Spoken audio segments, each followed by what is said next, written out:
got a whole litany now. I'll tell you all about it, Ryer. Hold on.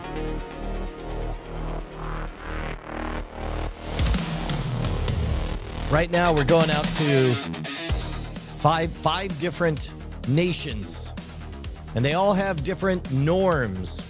But we have to fuse all of their chats so all of their messages can be heard. What are the 5 different? Twitch.tv/Night Attack, Yeah. YouTube.com/ModernRogue, YouTube.com/Scam School, Yeah. X.com/Schwood/ or live/Schwood. But here's the big one. Can you guess the 5th one?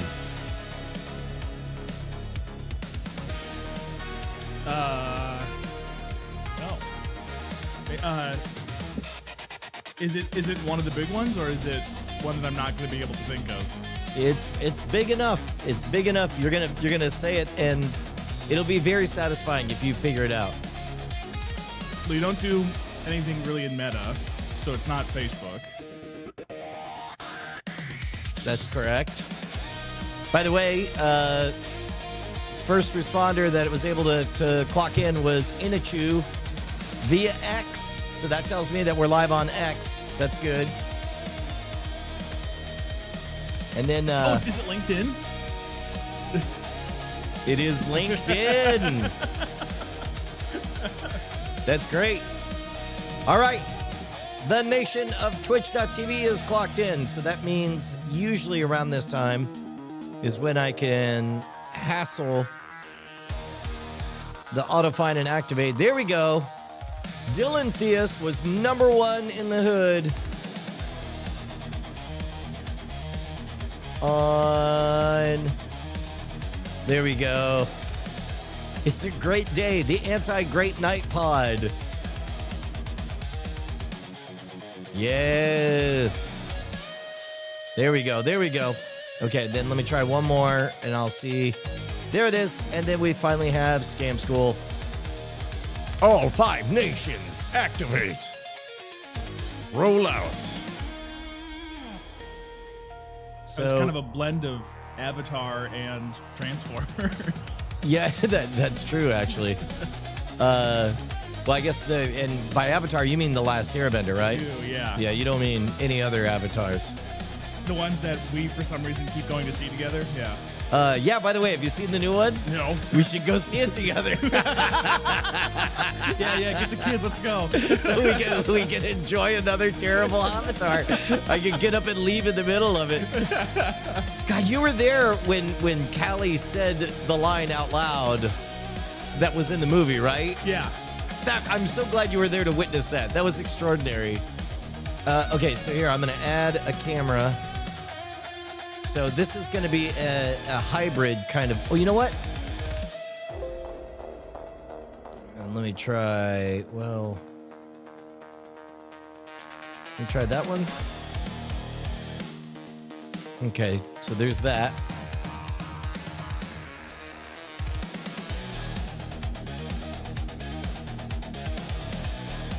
Uh-oh.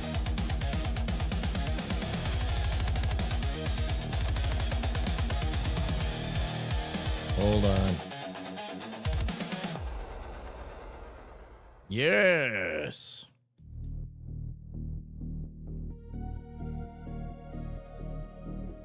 I like the way there are these moments of musical synchronicity that always make me happy. Yeah.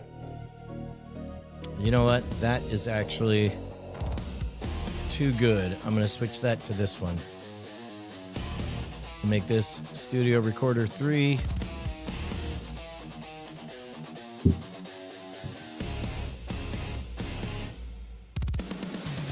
Yes. And then what that'll give us. Yes.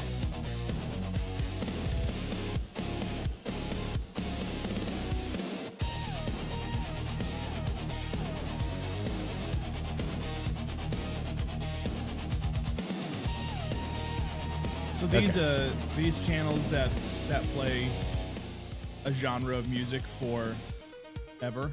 like lo-fi hip hop beats to study to or whatever? Well, so lo-fi hip hop beats was kind of one of the originators in that it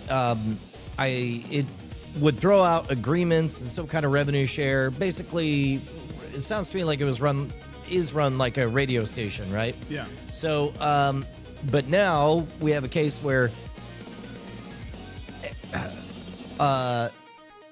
in terms of tastes, what is the fairest way to provide music that is not intended to give your full attention to? You know, music to play background for something else. And so in this case, I suspect robots are involved. But Synth Mage it's interesting because there's a bunch of different things that tickle at once. I'm on the side of rights holders for creators, which there is legitimate mushy aspects to AI discussions in. Yeah. But it is clear to me that all of that, hey, Humdinger protocol is in effect. Now clean that up. But I am firmly of the opinion that all of that is getting sorted out, and in the courts, if nothing else, from the New York Times lawsuit against OpenAI. Don't y'all make me clean up this Humdinger. Y'all just humdinged all. Thank you, G. James B. Shame on you, Dilly. Look, you humding it, you clean it up. That's the rule. There's been a lore development that I'm not aware of here. Oh, yes. Yeah, you are correct, sir. You know what? Let me try. The only way I know how to fix this is to open up this thing. So I'll try to multitask, which doesn't go well while we're having deep philosophical discussions about the trends regarding AI. So in terms of ethics and rights holder, I suspect we're going to end up in a place where it'll be an awful lot like automatic licensing rights in music, where you created something, and if it gets fed into an LLM, if it's part of the general understanding of that robot, then you will be compensated automatically for it in some distant land. So knowing that that is trending towards fixing itself, then the second thing pops into my mind, which is people who do things are the most important things, because there's a lot of people who talk about things, and then there are people who do things. And so in this case, like, YouTube is a little bit broken in terms of its content ID landscape, in that you could do the right thing, which is to pay a Pond 5 or clip art, clip licensing thing, and you can use it in the background music, and through no fault of your own, that company gets bought or sold, and then they decide to not honor the license. Or even worse, somebody else also pays $20 for that license, and then they claim that they made it. And what they do is it ruins tens of thousands of clips for everyone else. Everybody else has to stop everything they're doing and fight. And then some number of them can't be bothered to fight. And so the bad actor just ends up collecting lots of money on that. So that is agonizing. There are years of Modern Rogue episodes that are just non-monetizable because to fight it is not worth it, right? Right. And so as a result, that puts incentives to where it's like, well, I'm just going to make all my music myself using AI. I'm going to say, give me something synthy that's all do-do-do-do-do-do or whatever. Right. Then we get to the third vector, which is all things being equal, I am strongly in supportive of independent creators who are actually doing things. And even though I don't know where the slider bar is out in terms of general tastes of stuff, but let's just assume that whoever's behind SynthMage is a human, and he looks like a human because he goes live and talks in the chat. Then every day that human is curating, like, however much is making the cut, there's a bunch of garbage noise that's not making the cut. Right. And so, and then that's where we're, as you and I have talked about, we're in a weird place with remix culture. So that's a long way to say this independent creator is very, very prodigious. I suspect using robots But ultimately, this one album I end up using a lot in office hours, both because he told me I could, and also because I know that I'm supporting an independent creator. Yeah, that's interesting. I mean, the idea of creators being compensated if their work is used for training a model. Do you think do you think that is still fair if it's like a one-time payment for the training, or is that? I think that if you own it, you can sell it and you can make money on it. And I think nobody knows. And I think that anybody who pretends for a second like they have a clear answer is either hiding something or is selling you something. Yeah. All I can report on for me personally is where I'm at right now. Yeah. It becomes very, very weirdly close to like Marvin Gaye and Robin Thicke, right? Where it's like, yeah, I don't know how they got suckered into paying for that one. But it's like selling on a vibe. Oh man, if I could sell a vibe, oh man, I'm a vibe inspector. I'm sorry, this is too groovy. Hey, I'm picking up too much holiday party, not enough wedding energy. You lose. What's going on? I'm a federally certified vibe guy. I got my training in guy who shows up to everything with slice of pizza and cup of coffee, and no, that's exactly right. Well, and so meanwhile, you have things that are much closer. You know, your My Sweet Lords versus He's So Fine. Yeah. Yeah, and even that one, I mean, I don't know. What do you own, a chord progression that you didn't invent? Hey, go back to Happy Birthday. Happy Birthday, the words the family didn't own, and Happy Birthday, the tune was Good Morning to You,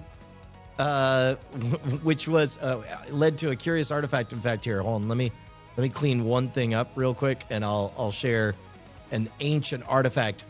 It's good to be an old internet historian. There we go. Let me save this as today's date, 12/01/12. Hybrid studio office hours with Ryer. There we go. So let me give you this.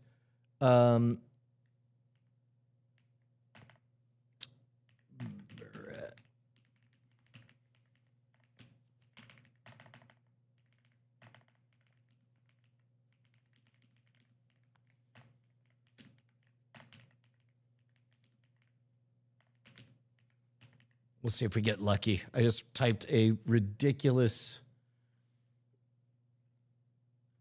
word salad. Oh, man, it's a really old video. Oh, there's no way around it. I'm going to have to actually call it out loud. Hold on. Let me summon the robots. Beep, boop. Nope. I'll try again. There we go. There's an old YouTube video. I don't remember the name of the person. It's like Barats and Barata or whatever. And it's like 15 years ago. It was a copyright-free version of Happy Birthday to You. It's a YouTube video. Find it for me. Man, I'll be danged if... I don't even know if I know the name right, but it'll hopefully get it correct. Come on, you can do this. Go, Robo, go. Yes. There we go. Copy this.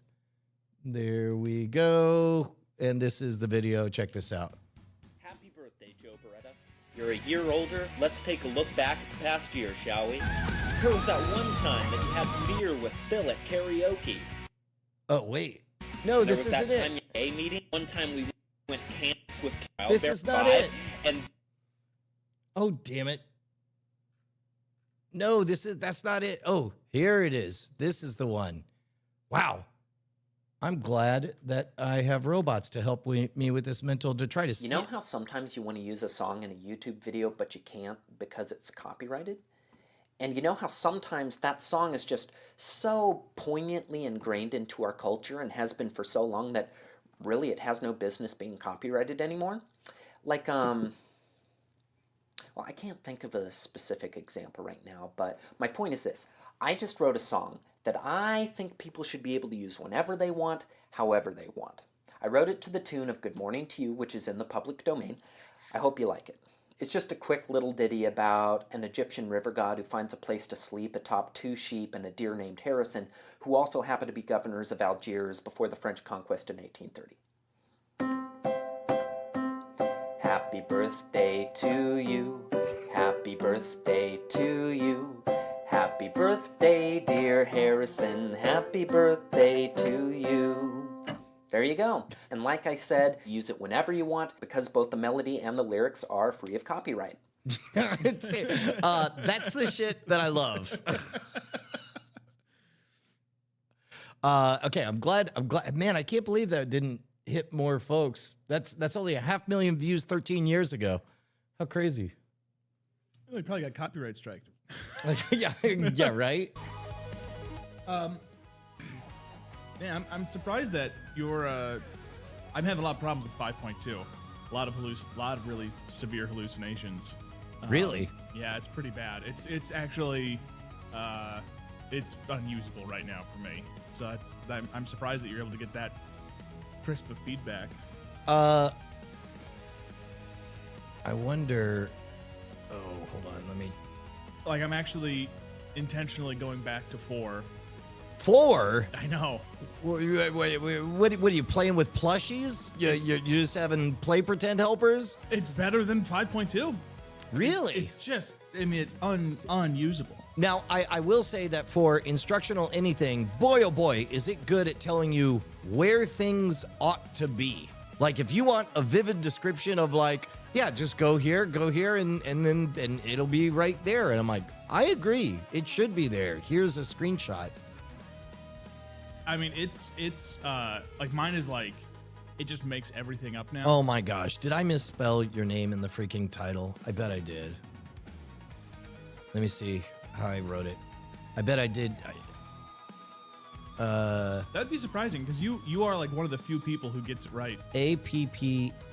Oh no, it was a mush. No sin was committed, although it was APPERL. Appeldoorn. It was obviously a typo. A typo is not a misspelling, right? You somehow made it more Dutch. APPELDOORN, right? APPELDOORN. Yeah. Okay. Then there. All of that should be updating here shortly. Good catch. That's not a bad direction on the layout right here, right? Are you able to read those chats on the bottom? Yeah. Okay, so let's talk about zines. Yeah. Oh, also, we should remind everybody what Office Hours is. How would you describe what Office Hours is? I think it's a sort of no holds barred. We're going to talk about what we're working on, and if you want time to, if the audience wants time to be able to get their thoughts or whatever in front of you in the moment, now's the time to do it. So it's kind of an informal. We're structuring out our day. We're figuring out what's going on, figuring out what we're working on next, and we're making sure we're touching base with all the people who we need to touch base with. That's pretty good. The way I put it is, you ever go to university? There's a moment that the college professor always does, spends an hour doing whatever the hell he was going to do, no matter what, only the door's cracked open, and you're welcome to walk in, sit down, literally say or ask anything, and then you get a letter grade upgrade. That's what this is. Now, you'll notice that I didn't promise it's a show. I didn't promise it was a stream. I didn't promise it was polished. But, oh, there we go. People, let me hear a little more from you, Ryer. Or maybe position your mic a little bit closer. You got to eat that. There we go. That better? Ooh. Oh, much better. Yeah, that is. Yeah. Much better. Okay. Thank you very much, Austin Zone VIP. Yow, yow. But, okay, so we're talking about zines because when I think of zines, I think of everything homespun, handmade, largely unscalable, not legit, and so unmistakably handmade that I want to do one very badly. And how would you define? Okay, let's say hypothetically, we wanted to make the next arc of Modern Rogue to be the #1 zine on the planet. How would you define that success? Well, that's pretty. That in the current landscape, that's a low bar. That's kind of like that's what I don't know, right? Like current circulation. Best sushi in central Montana. I mean, like, look, you're acting. I mean, you realize this is just an artifact of time. I'm talking about on the planet, the #1 zine on the planet. If ain't nobody doing it, I'd like to be #1 in the world in a category. Yeah, okay. That is a world record holder mindset, right? That's like, I'm gonna do this one thing so good. I think a zine typically is like, I have my obsessions and no one else will. The internet doesn't exist, so no one is gonna publish anything about my obsessions. I am going to create written content or drawn content over the thing that I'm obsessed with and put it out into the world and hope that someone finds it and shares it with me. Huh. Okay. But I always subscribed to very specific, like I wasn't really in like the punk zine culture. I was like in Duplex Planet and stuff like that, which is... What is Duplex Planet? There's an artist. He had a job working in an elderly person's retirement community, and he started a zine that was just him interviewing all of the residents of the retirement village. It was called Duplex Planet, and it was a really fascinating, like it was like I feel like whenever you read interviews with people who are 80 and above, it's always like kind of like sweet and nostalgic and like, oh, we're giving like we're respecting you because you're old or whatever. And Duplex Planet was old men swearing and telling weird stories and old women talking about who they used to sleep with and what kind of trouble they used to get into. Like he treated them like real people, and just turned that into a zine, and just the interviews were all in the zine. Well, okay, so you would get what, monthly episodes? Yeah, that was monthly. I do now. Well, yeah, monthly. There were some that were bi-monthly, like every 2 months. There were some that were quarterly. There were some that were weekly, and those were in college. And I think those people were. That was at a time where the zine was a novelty. Well, let's stick to that one, because this is one of those things where it's like humans run on stories. So I want to hear the story of Ryer's relationship with Duplex Planet, or what was it called? Duplex Planet, yeah. Yeah. So how did you find it? Pendulette. Okay, so he mentioned it. Yeah. And then you, how did you subscribe to it? I mean, I just sent the guy a letter and cash. And Right. he just started sending them to me. He put me on a list and started sending them to me. How much cash? Like did I think it was like $50 for a year. okay. Yeah. And then and how many would you get? I think I ended up getting 6 total. Okay, so bi-monthly. Yeah. And how much content was it? Multiple pages? Yeah, it was or- multiple pages. It was probably, it varied a little bit, but I think on average it was about 20 pages. Oh wow, Yeah. wow! And so would they be like perfect bound or saddle stitch stapled? Or Oh, they were saddle stapled.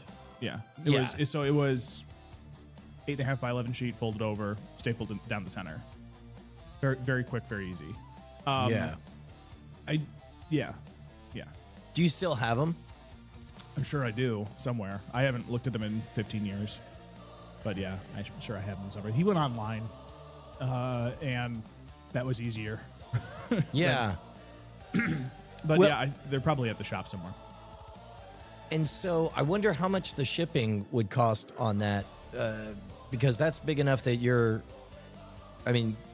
shipping a booklet, so you're not just throwing that in a regular.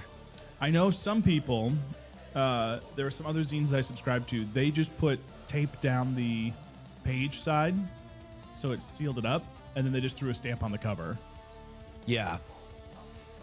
Yeah.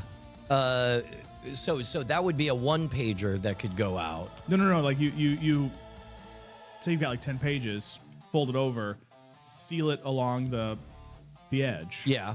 And then just ship that whole thing. So you just put the stamp and the return address right on the cover. Right. Oh, that is pretty good. Yeah.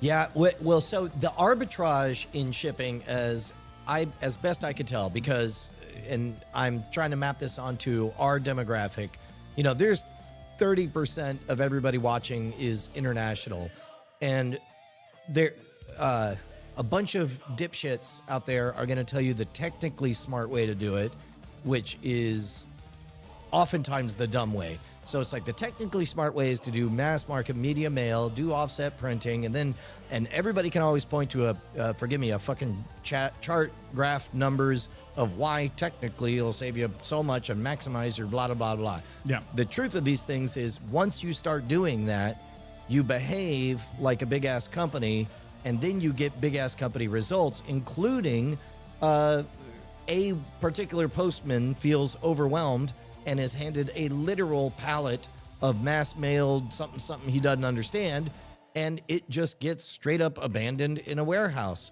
And everybody agrees that nobody could have, technically, it's nobody's fault, right? Yep. Whereas nobody fucks with first-class postage.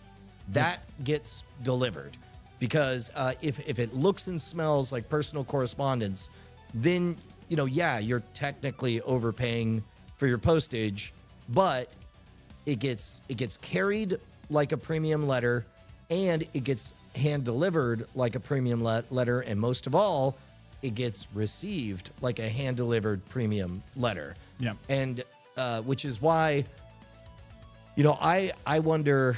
I don't know. I wonder what it could look like. Part of me wonders if a cleverly folded 11 by 17 single page, both sides, just gets folded up and put into an envelope. But then that doesn't scale good. Yeah. Eat shit.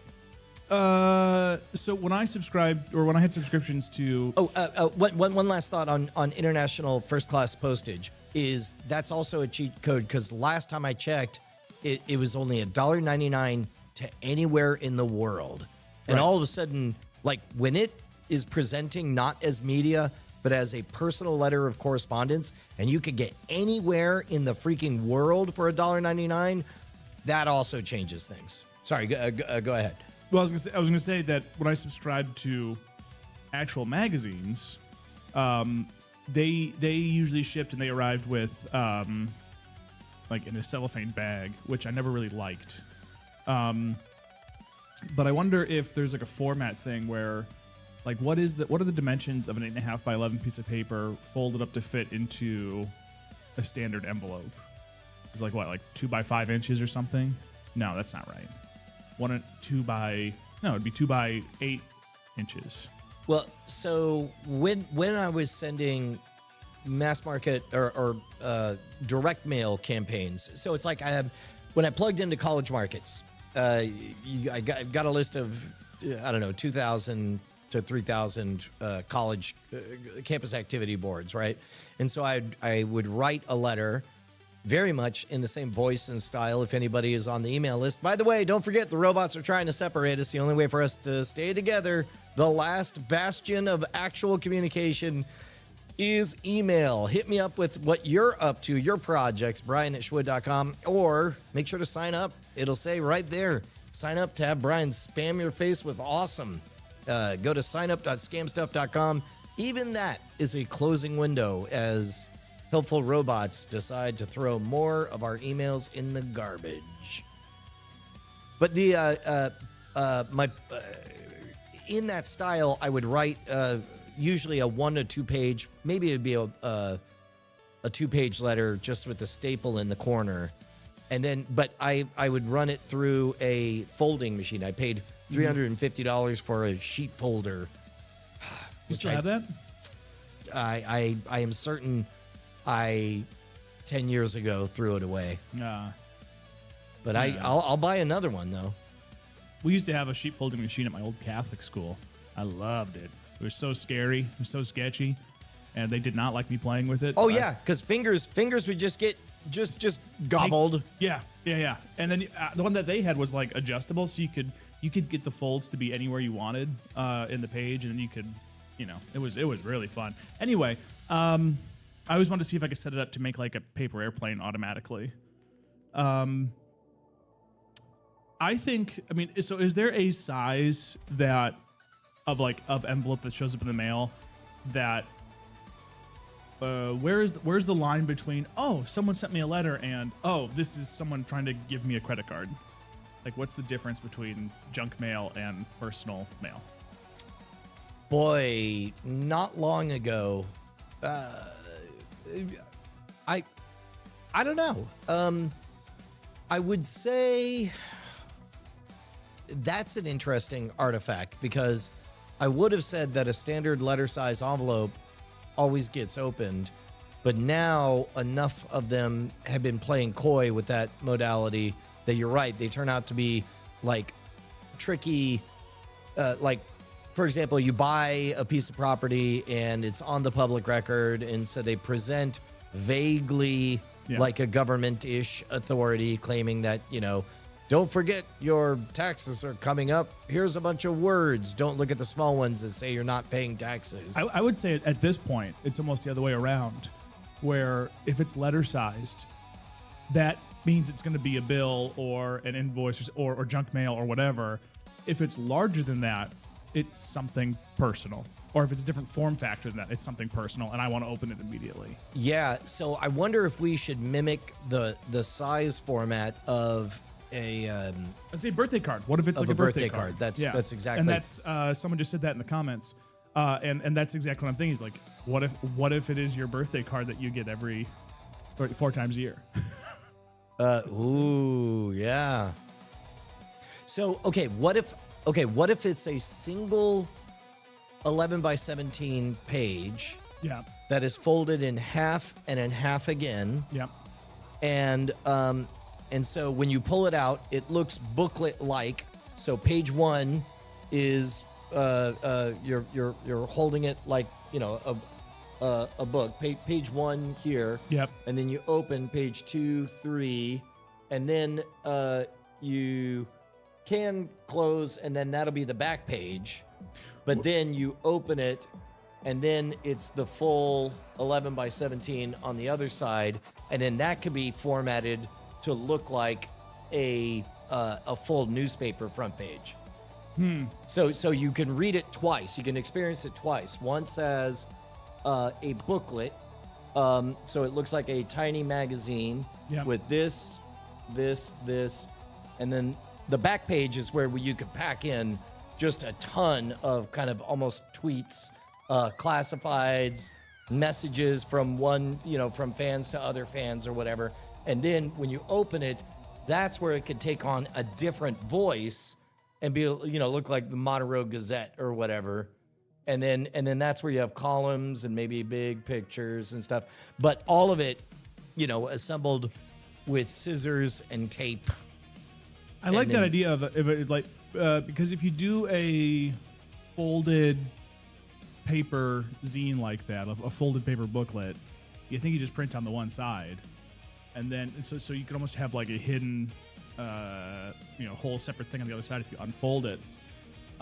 There is something about multiple pages that are saddle stitched that I really like. And I don't think you get that with a folded booklet.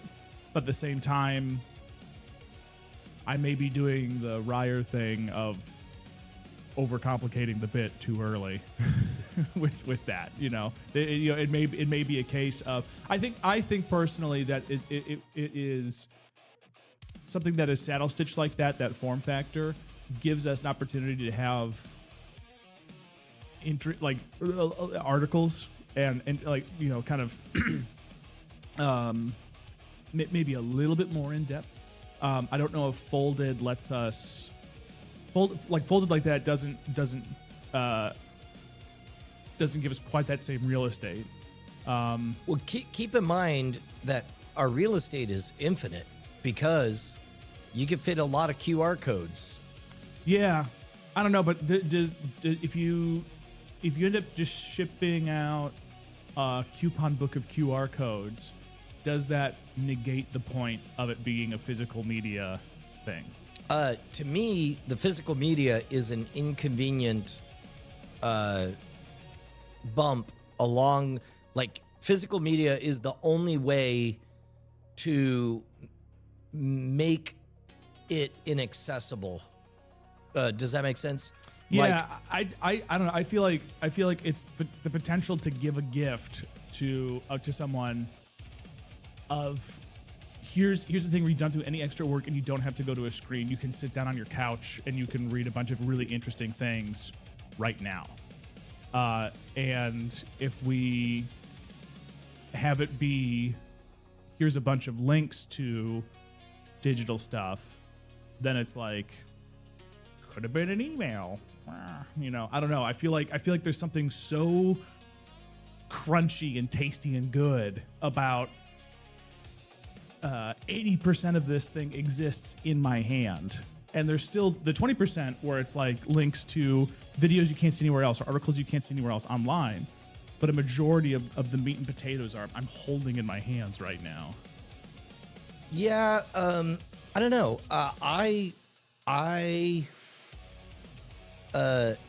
Let me counter that by saying I think it should be two ways. 80% I think is a good number to go for, where it's like you get 80% of the experience just by looking at the thing. But well, like for example, the videos could serve as pitches and tests to become articles in the zine. And if you only watch the videos, you have not gotten the full story, because the full story ends when you read the final article in the zine. Likewise, if you encounter the zine in the wild and you read the article, you have not stolen thunder from the gods. You have not experienced the whole thing, because the only way to experience the whole thing is to QR code your way to actually see what happens when we tried flooding HQ with mustard gas to see how long it would take to dissipate afterwards.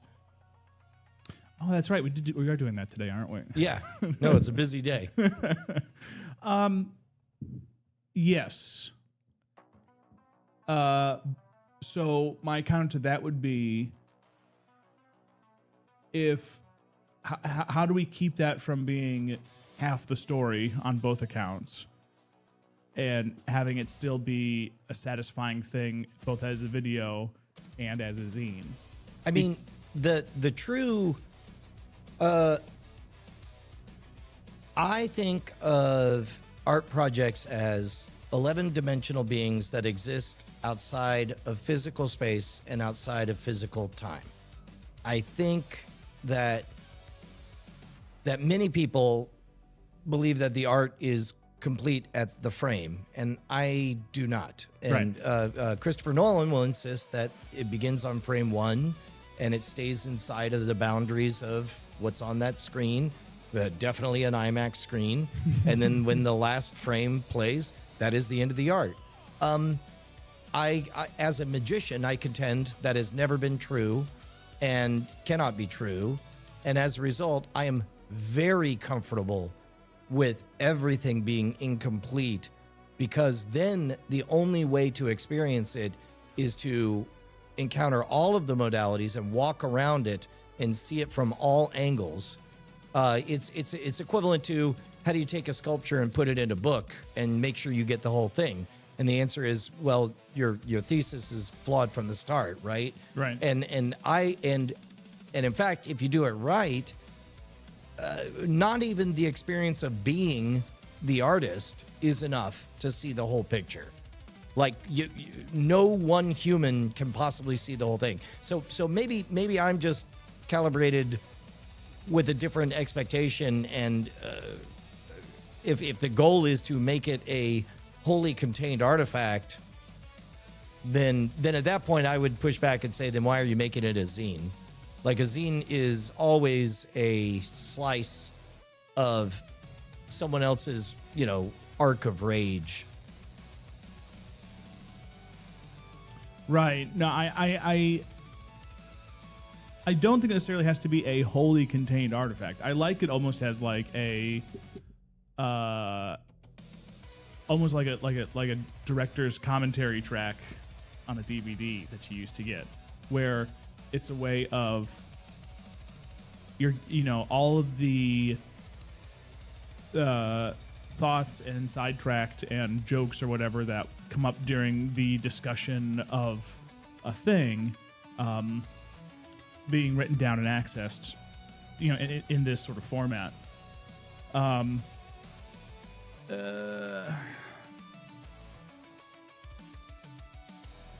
guess so with what you're talking about with, like, you're not getting the full kind of, or you're getting a full experience both between the video and the write-up. How do you make sure that is rewarding people for going the extra mile of getting all of the story, and not punishing people for just wanting to watch a video by not giving them the full experience? The comp that I'm thinking of is I was raised on Marvel Comics, right? Yeah. And along with each individual episode, I would not have perceived that starting with Fantastic Four, issue 63, whatever my first experience was, that was a self-contained single issue, but it was an incomplete slice of a larger arc that they were going through, which was an incomplete slice of an entire run. And then, so I think that's interesting to even couch it as punishment when... This is exactly the same thing as when you and I were talking about Cadillac versus Apple. And you and I realized that we were on exactly opposite sides of the spectrum, because remind everyone and me what that conversation was. We were talking about a product, and you said this: we have to give this the Apple treatment, where the chrome and the polish aren't there, but through user experience, we're going to be able to refine the product and make sure that everyone has a better experience through the user experience. And I said, chrome and polish is what sells Cadillacs.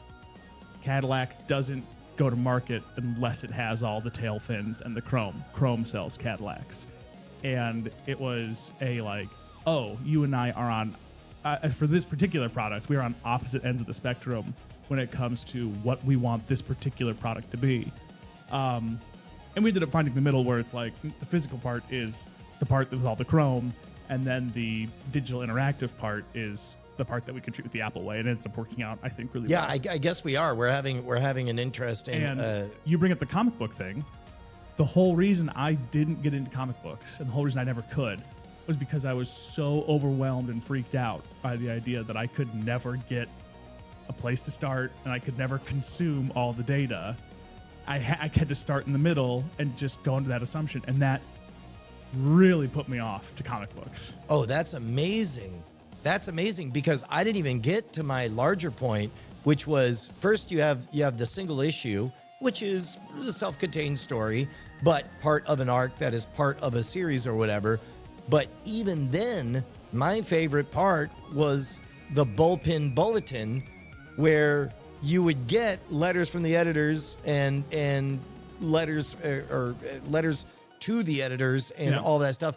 And between all that were fascinating subtexts about what was really going on inside the Marvel offices, which there are books coming out today still trying to piece together all of those stories. That's a different thing, right? That's like that's like the real story of what's going on You know, that I love. I really do like that idea of like, yeah.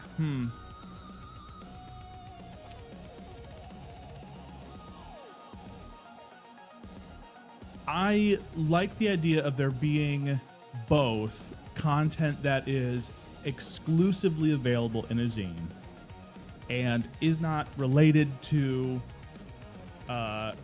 anything other than itself. And I also like the idea of here is a deeper exploration of something we talked about in a video. So we were making a video, and then, you know, something happened during the filming, or ended up us having a conversation about what does it mean to make good content or whatever, and then that turns into an article that you only have access to in the zine. And then I love the idea of like people writing in questions based off of something they read in last issue or some video they saw or something that was said in a live stream, and then you having the real estate to actually like fully explore that in writing is really interesting. Yeah, I don't know. I'm yeah. What would be? Would there be a focus to a zine that we were to do, or would each issue just be like totally spaghetti hitting the wall? Sorry, say that again. Would there be a focus to the zine, like a subject matter, or like, and I like what would there be a direct subject that every issue is about, or would it be totally scattershot, whatever we think is interesting in the moment as we're writing it? I would. So here, let's back out from our discussion of this particular project and zoom all the way out to globally, right? Yeah. There is a creator crisis in that there is a glut of too much of everything, and what is needed is filters and gateways. That is what I like. Part of the reason that I'm doing office hours across all 5 nations is because there are people watching this right now who they live in Scam Nation land, and in their reality, that show was peak cool and then changed into a dad teaching his daughter some tricks in a garage during an apocalypse, and now they are not aware of World's Greatest Con projects. They are not aware of Modern Rogue projects. They're not aware of Cord Killers. They're not aware of Grey Knight. They're not aware of and right. Heck, they may not have even got to the part to know that there's an online store of scam stuff, right? Right.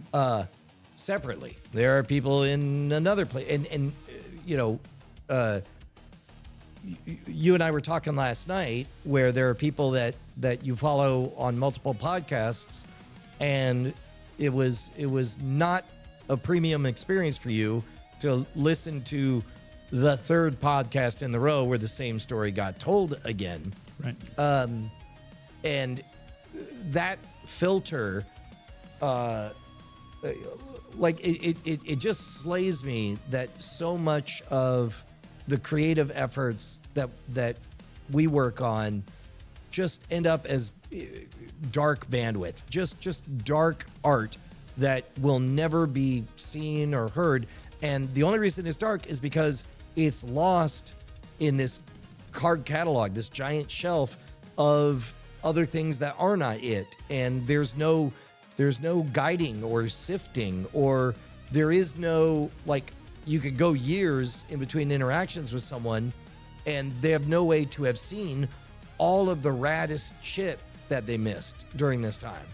And the idea of something that cuts through the noise, that these humans, of everything that was done this month or last 2 months, they hand selected these messages to bring to you. This is this is the one tweet that Brian felt so good about writing that it's showing up reproduced here. And there's a QR code where you can see the whole thread that he was counterpunching on. If you're interested in that quest, right? Mm-hmm. But by God, this cuts through the noise, and it cuts through it by hand. I will naturally push back on being complete, because in order to write a very good self-contained, for that modality, that's just the beginning of another, that cuts against my philosophy of using the whole buffalo. That means starting over from scratch yet again, which feels good for me. It's always fun to start a new sandcastle. But I personally, and this is where we get into some of the art philosophy, I feel like it's disrespectful to the fan. If somebody's invested in the story this far, and I went off and did something awesome and didn't have, this is going to come across as me moralizing or dunking. I'm not trying for it to, but I don't know how else to say it. If I had the bravery to go do something interesting out in the world, but didn't have the follow through to hand carry it to them and hand it to them and say, and tee it up correctly for them to enjoy, then that is me disrespecting our relationship, because I do believe art is nothing but a relationship between humans. No, I totally agree with all of that. I'm just saying, like, I think it's something where if I'm like reading an article about a thing and I'm just saying, like I think the audience who's consuming the thing should be able to feel satisfied if they decide that they don't want to deep dive and do everything else. So if there's an article in a zine, yes, there's always more that you can explore based off that idea. But at the same time, if you want to put it down by the end of that article, it's done in a way that it's comfortable to do that with. Yeah, well, now we're getting out of order. That's less the question of the question I'm in the headspace on is what is the thing and what is not the thing, and what you're describing is I'm imagining a bad issue and I want to fix it because the issue that I imagine is bad for this. No, I'm just thinking like I'm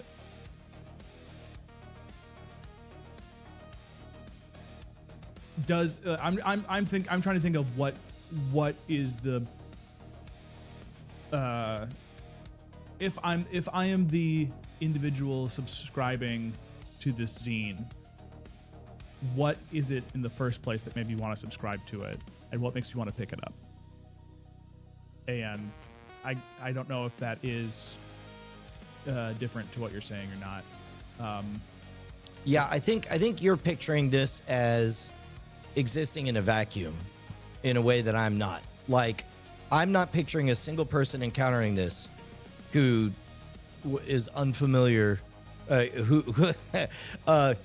unless they receive it as a gift, in which case that would be a fine gift.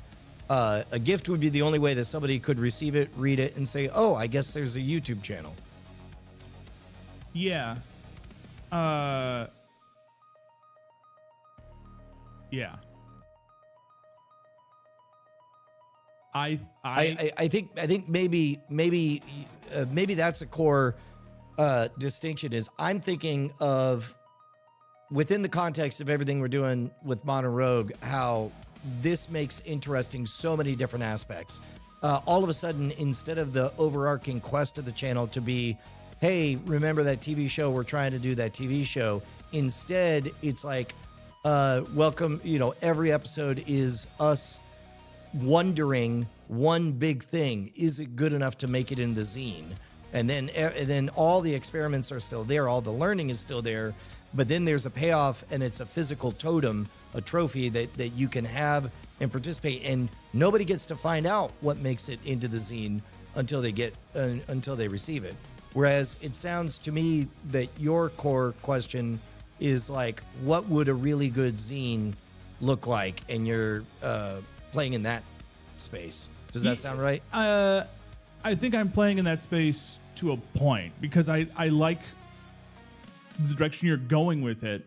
I just think that there is so much potential for really interesting things that would never necessarily be in a video, that could only exist in the zine. And I think that there's room for both content that is like, is this good for the zine as a video, whatever, like stuff that you're talking about, sort of a compendium for people who are in the modern rogue world. But I think that there's also room in a same issue of that thing for like an article that someone wrote specifically for it. I think that there's room for both. It sounds like you're describing. It sounds like you're thinking of what would Ryer's column be made of. No, I'm thinking of all the very interesting people that you know, and how fascinating it would be to get them to write something that they wouldn't maybe necessarily feel comfortable putting on Substack, but would feel comfortable putting in a limited issue release of a thing, and how that's really interesting, and how enticing that would be to get people to subscribe to it. Because the article that Ryer's going to write is going to be like a 15-page love letter to the slotted head screw. no one's, that's not something that's going to get people sucked in. But like, if someone happens to read that and identify with it, then they can call me directly, so we can just drink coffee and talk about how great mechanical fasteners are. Whereas if there is content that people wouldn't, that notable people that, I don't know, maybe that you play VR with once a week, who wanted to write an article for, but they're not going to put it out there in the world, but they feel comfortable putting out in this limited release thing. Wow, that would be really cool. And I don't know how that exists as something that is other than just this sort of very limited article pressing.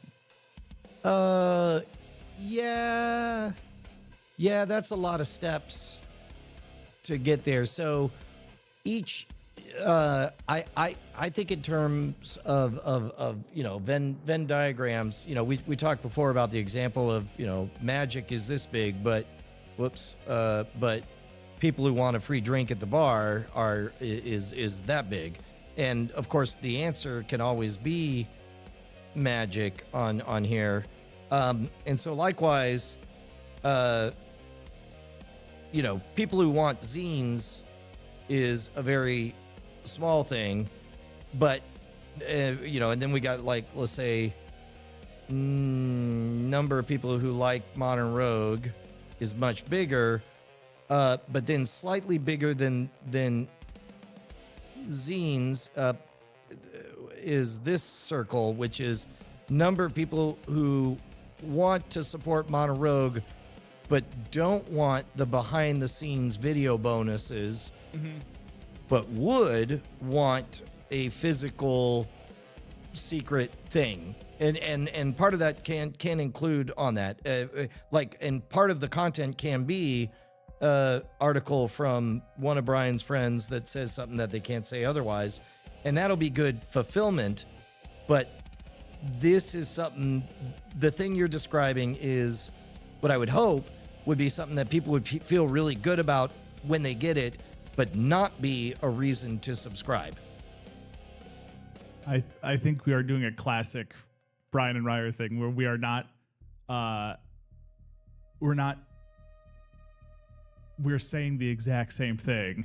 We're agreeing with each other. We're just circling each other, yelling that we agree with each other as we circle each other. Cause that sounds exactly like what I would yeah, that's yes. Yeah. And I guess, you know what it is we've talked about painting everything but the flame. Yep. And in the workshops and stuff, what I explain, is it's very, very hard to figure out what the flame is, what your story is. And then what's super, super hard is to, when you, after you do it, you have to know what the flame is, then you have to refuse to paint it and only paint around it, and in terms of things that other people want. And I think that I'm still trying to figure out what the flame is, and you're describing some of these pixels outside of the flame. Yeah. Does that track? Yeah, absolutely. And- So, Yeah.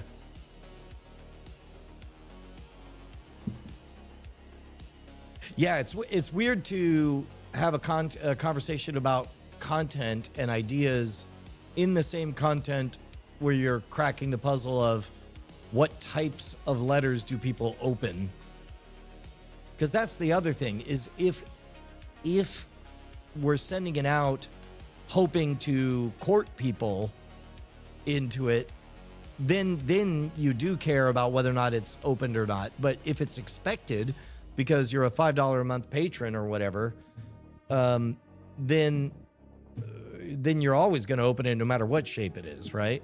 yeah. Well, and we can also, and I think with how you and I feel about packaging, I feel like it would also be, even though it would be a priority mail envelope or whatever, I think it would still be adamantly clear what it is you're opening, or what is arriving in the mail. So it might be a moot point. It may be a moot point. Oh, I don't know. I'm actually a fan of just a plain unmarked envelope with a label stuck on it and a first class sticker. You wouldn't even like seal it with a BB sticker or anything No, like that? why? Because Why? that's part of the whom? experience of receiving, for the person receiving it. It's part of the experience. Yeah, well, it's a secret conversation, and so why would I telegraph on the outside that included secret conversation? Like the only people, so this is also what would be different is in every bit of content that you do on YouTube, you have to speak to two audiences at the same time. You have to speak to randos who you want to make it approachable to on-ramp them for. And then you also have to give something to people who are already bought in. If there's a chance to, I don't know if I'm just doubling down because I'm just wanting to justify the first thing I blurted out. Well, But- it's also a sliding scale thing, right? I mean, let's say we commit to 4 of these a year. We can try something different in 2 months. That's true. Well, and then that's the other thing is I don't want to be on the record making any specific promises at all. No. Like that's the thing is like the big thing that I want to crack, because I've in general, you don't want to bang the drum and say pull out your credit cards until you have a very clear idea of why you're helping them by saying those words. Like right now, I could say pull out your credit cards and I know how it would help me, but it's not clear how I'd be helping them.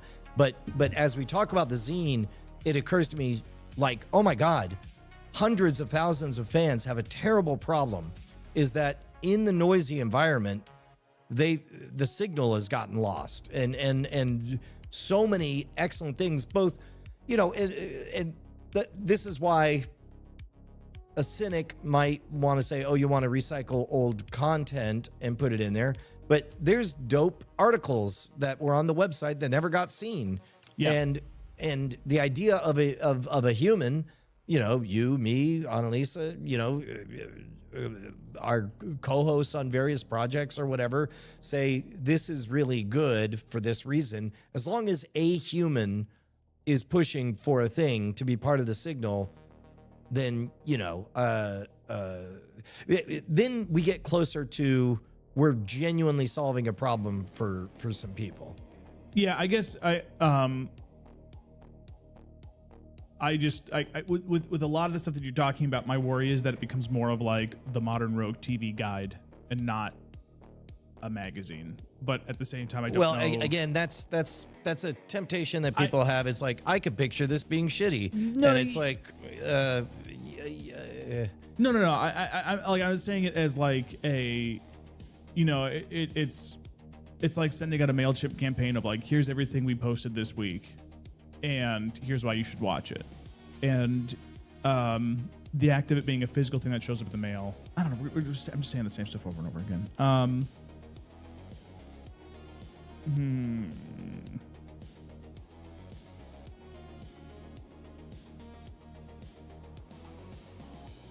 So I think a birthday card sized envelope. I am open to the idea of it having no visible like indicator of what's inside, or I'm open to that. And then just letting the form factor be the thing that compels you to want to open it.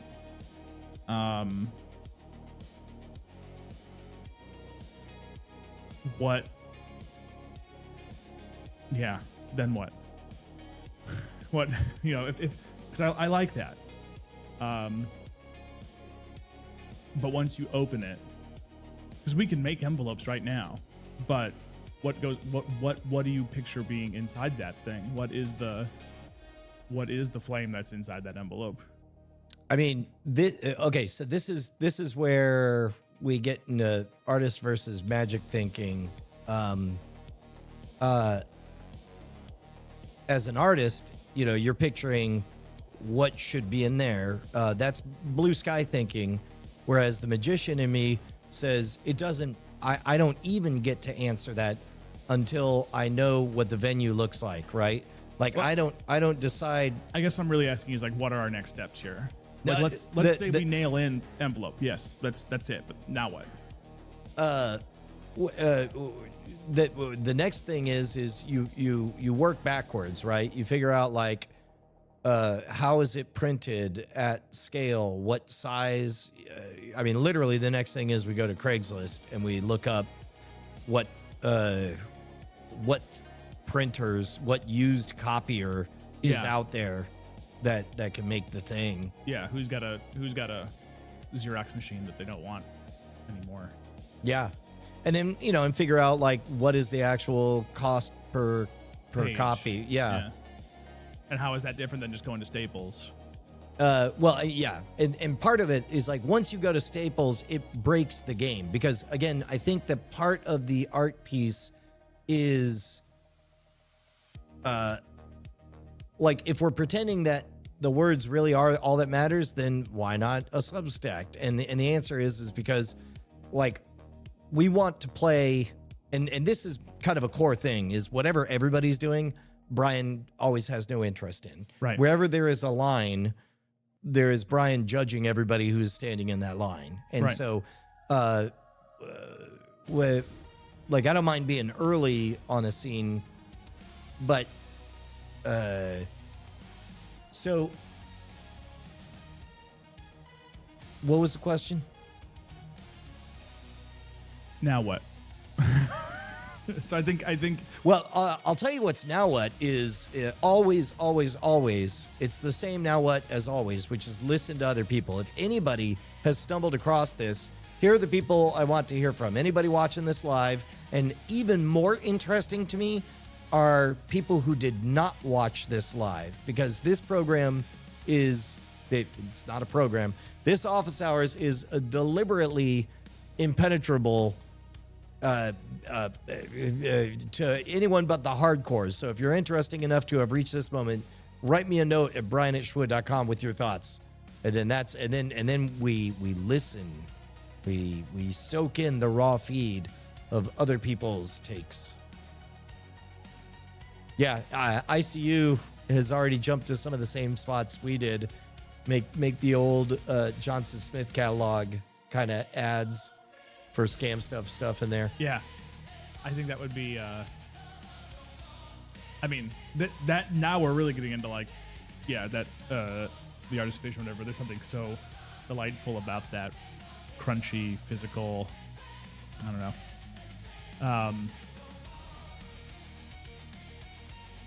Yeah, Edweird 2W1 isn't the greatest of all time of zines. 2600. Yeah, almost certainly. Subscriptions in the tens of thousands, hundreds of thousands, no ads, completely supported, nothing but dense text in there. But of course, all of that form, that modality of communication was based on the fact that you couldn't do so many things like I guess it was very pre-internet-y when it started. Yeah, there we go. Every issue should have a line drawing of something from Scam Stuff that looks like an 1800s patent drawing. Yeah, man. I love all of that stuff.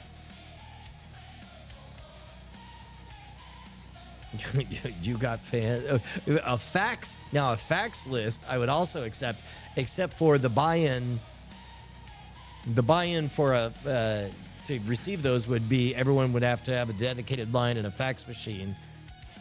Like if I could, I would send out telegrams for all that stuff. Well, you can do that. Well, not profitably. Oh, well, yeah. But the goal is, you can set up like an RSS feed that goes out directly as a Morse generator, so you could send out telegrams and people could subscribe to your RSS feed, and then they're just receiving automated Morse telegrams of whatever the BB feed is via Morse. Yeah. I mean, also I could write it on a back of a Post-it and hide it somewhere on campus and tell people just, it's out there, go find it. Yeah, I mean, you could rent an airplane and put a big banner behind it. I mean, there's all kinds of ways that you can. Well, and that's the thing is that it's interesting when you're both figuring out what the medium is and what the message is. That's a lot of bumping around and calibration that has to happen. Yeah. And there's a way that I almost wonder it's like just letting it happen organically, but I don't know. That was amazing. When you took off your hat, the robot camera punched in, and it looked like something very dramatic was happening. Well, kind of. I mean, look at that. Ugh. Yeah. Are you gonna get a haircut or no? I am. Yeah, I'm getting. Did you get an appointment? I did. Yeah. Where are you going? The place that you recommended. Yeah, Finley's. Yeah, it's happening at. Which one? Which location? Oh boy. Hang on here.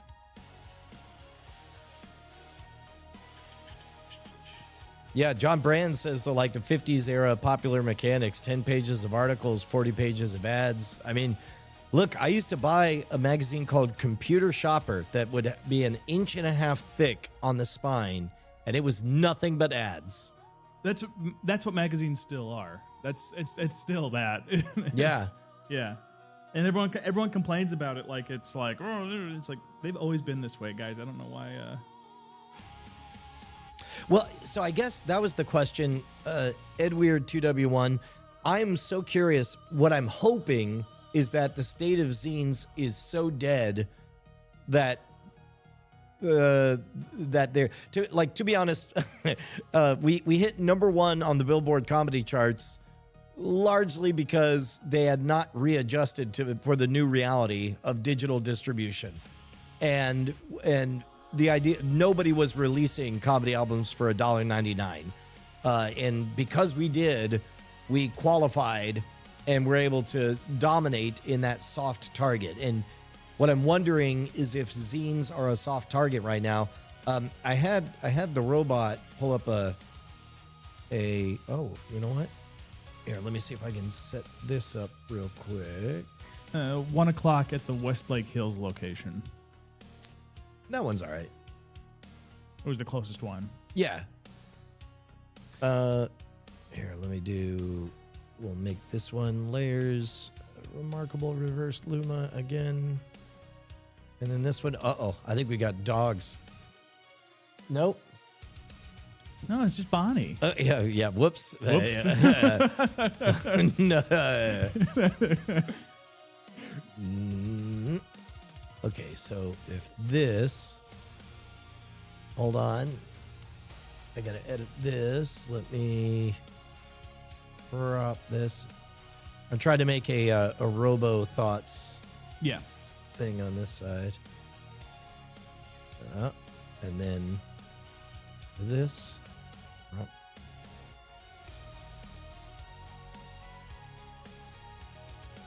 Wait. Oh, wait. That's hidden. Pan. There we go. Zoom. There we go.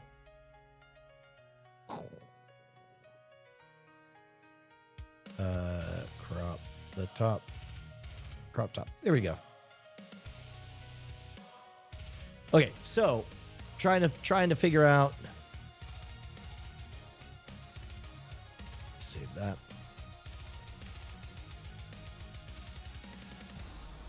Okay. What about right now today?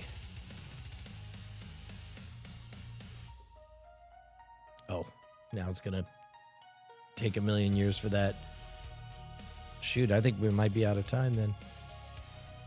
So, what are some of the things that we're gonna work on shooting this week? Well, I think it sounded like you were really interested in doing frisbee golf. That's a good one. And then we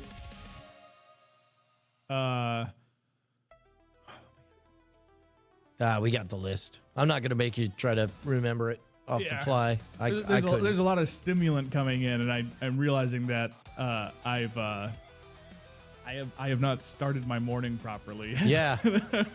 Yeah. All right. Well, here then let's wrap it up. Thank you to everybody who joined us for office hours. Remember, sign up for the email list. Stop the robots from dividing us. Sign up at scamstuff. Signup.scamstuff.com or write me an email, brian@schwood.com. Tell me what you think a Modern Rogue zine should have, do, and be. Bye.